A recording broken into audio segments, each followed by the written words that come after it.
ถ่ายกล้องกันดิเจอครับเริ่มไปเดี๋ยวเราถ่ายรูปให้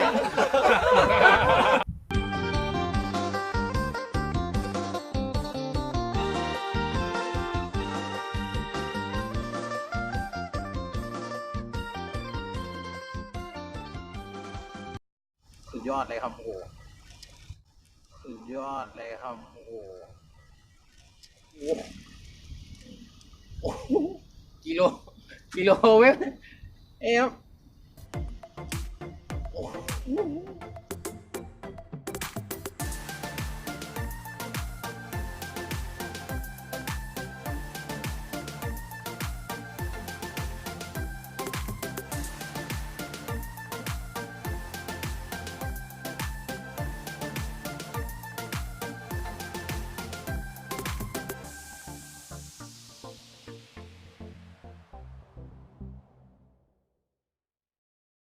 ครับนะผมโอริโอกับช่องน้องออกัสฟิชชิ่งชาแนลไทยแลนด์นะ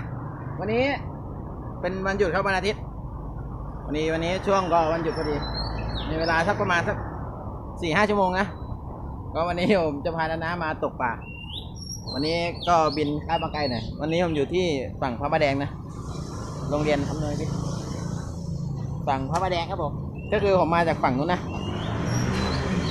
ฝั่งปู่เจ้าครับฝั่งสำโรงอันนี้ไม่ให้รอบแบบนะอันนี้ผมก็มาจากฝั่งสำโรงนะก็ข้ามเรือก็มีเรือข้ามฟากอยู่ตรงนี้เดี๋ยวผมจะพาไปดูก็นั่งเรือขี่เอามอไซค์ข้ามฟากมาเลยนะครับแล้วก็ขี่มาแล้วก็ลงเรือเสร็จก็เลี้ยวซ้ายมาเลี้ยวขวาเลี้ยวขวาผ่านมาก็เป็นโรงเรียนอำนวยวิทย์ก็เป็นหมายตกปลาที่น้าก็ฝั่งนี้ก็ค่อนข้างเยอะตกเยอะนะวันนี้ผมก็มา3 ชุดครับก็เป็นคันไทเนียเหมือนเดิมชุดเดิมก็ชิงหน้าก็ตะกั่ว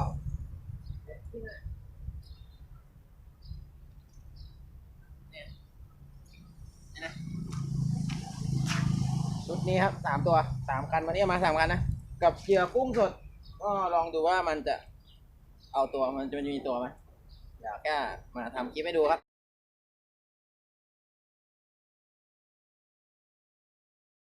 มานะเดี๋ยวเราเข้าไปดูหมายกันก็ตอนนี้ผมก็อยู่ที่หน้าโรงเรียนอำนวยวิทย์นะก็เดี๋ยวจะมาไหว้พระก่อนครับ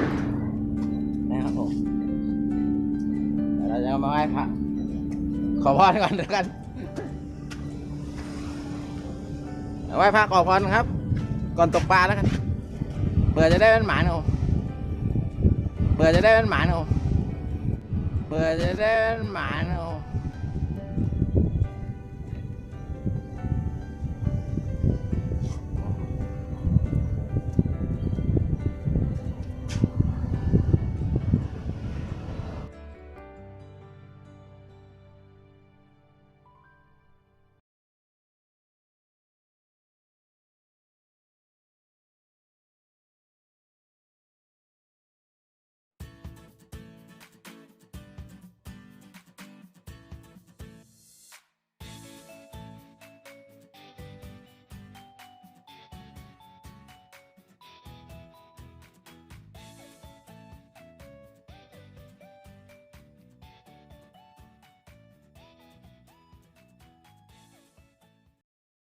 ก็มาดูแต้มแรกกันนะพึ่งเข้า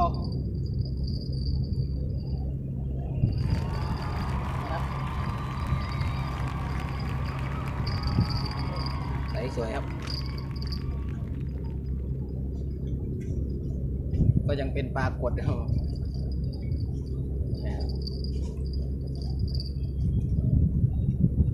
แล้วใสสวยครับเดี๋ยวมาดูกันต่อ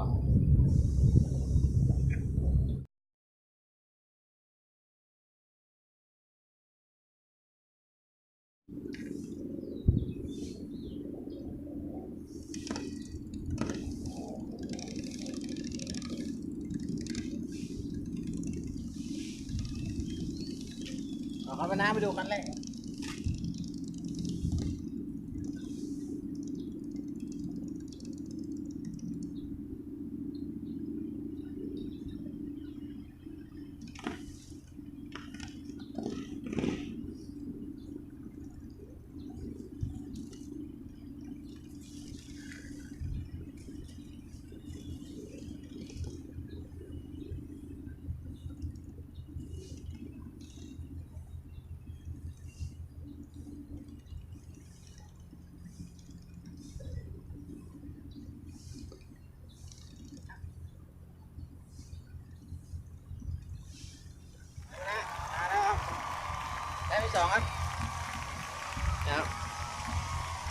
ก็ยังเป็นปรากฏเหมือนเดิมครับผม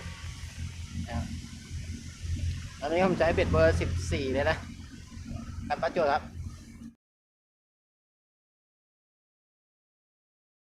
หน้าใหม่อีกแต้มแล้วครับผม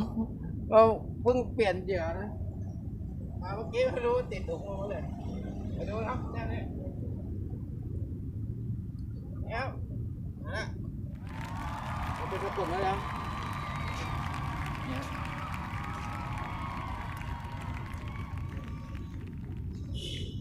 เนี่ยผมกินต่อเนื่องครับผมเดี๋ยวติดตามดูต่อครับ ว่าจะมีแต้มต่อไปไหมโอเคครับตามดูต่อครับ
ลำน้ำมาดูแต้มนี้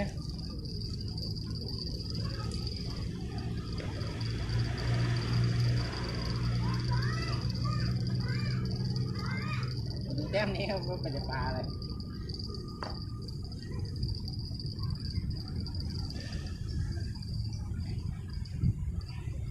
โอ้ยเป็นปรากฏมาเร็วนี่ครับมาแล้วนี่แต้มต่อไปครับผม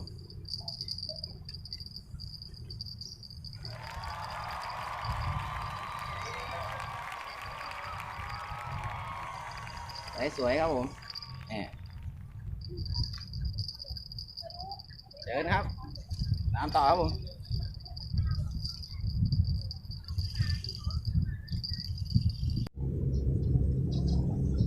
ก็ไซส์สวยอยู่ปรากฏครับก็โรงเรียนอำนวยวิทย์นะครับผมฝั่งพระสมุทรครับผมโอเคครับไซส์สวยครับเดี๋ยวตามดูต่อครับว่าแต้มต่อไปผมจะมีไหม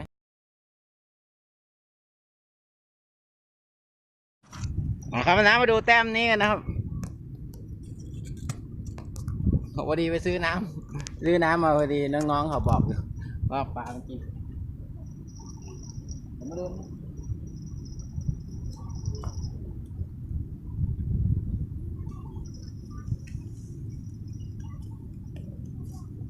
ลุงทำคลิปเหรอครับผม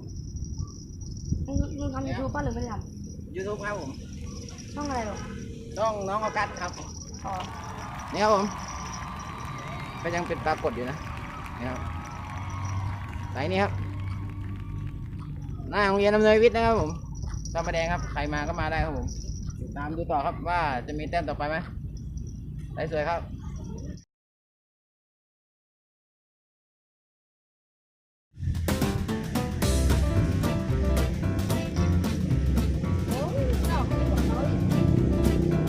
ช่องไหนลุงน้องออกัสครับผม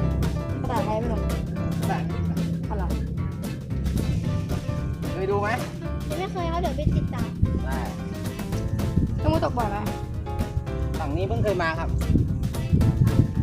แต่นี่ไปตกฝั่งนู้นฝั่งไอ้เนี่ยฝั่ง เริ่มติดตามละติดตามไหมนะเริ่มติดตามนะอย่าเอากล้องเหรออ๋อน้องๆเขาอยากเอากล้องครับนี่ครับนี่ถ่ายกล้องกันดิเจอครับถ้าได้ปลาเดี๋ยวนะถ่ายรูปให้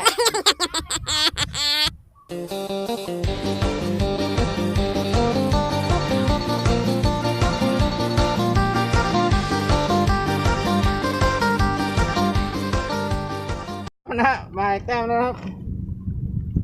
แล้วช่วงเวลาบ่าย2:30ครับผมก็หมายนี้ก็โอเคครับผมได้กำลังสวยครับผมเอาครั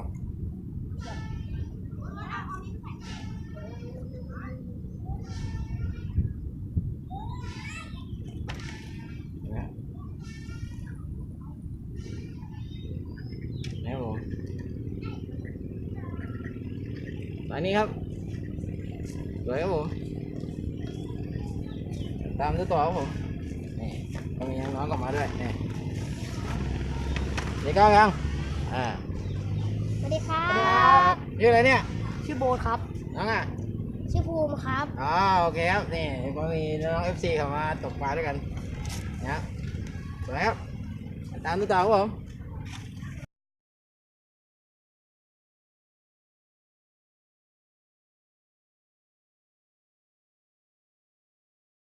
ถ้ามานะก็ตอนนี้ก็เวลาเกือบ4 โมงแล้วนะ4 โมงเย็นก็มาปิดผลงานนี่ก็ยังพอมีไซส์นี่นะครับก็ยังพอให้มีตัวได้ลุ้นนะนี่ปรากฏครับก็ยังพอได้ตัวครับผมก็น่าจะนะครับยังพอได้ครับไซส์สวยอยู่ครับก็หมายนี้ก็เป็นหมายของถ้าคนสมุทรปราการก็น่าจะโอเคนะน่าจะโอเคน่าจะพอรู้กันดีครับแต่ผมมาจากฝั่งนู้นนะก็ลองมาเปิดหมายดูพอดีไปแถวปากน้ำตลาดหัวเกาะก็นักตกปลาค่อนข้างเยอะครับแต่วันนี้ก็ลองมาเปิดหมายใหม่ดูก็ข้ามมาฝั่งนี้ดูครับว่ามันก็โอเคก็ยังพอได้ตัวนะ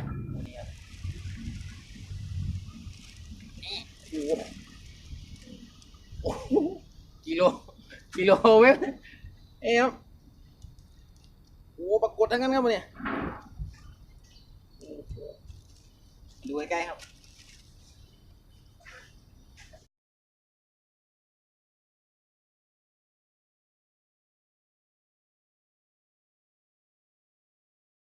ตรงนี้น่าจะ10 กว่าแล้วมั้งเนี่ย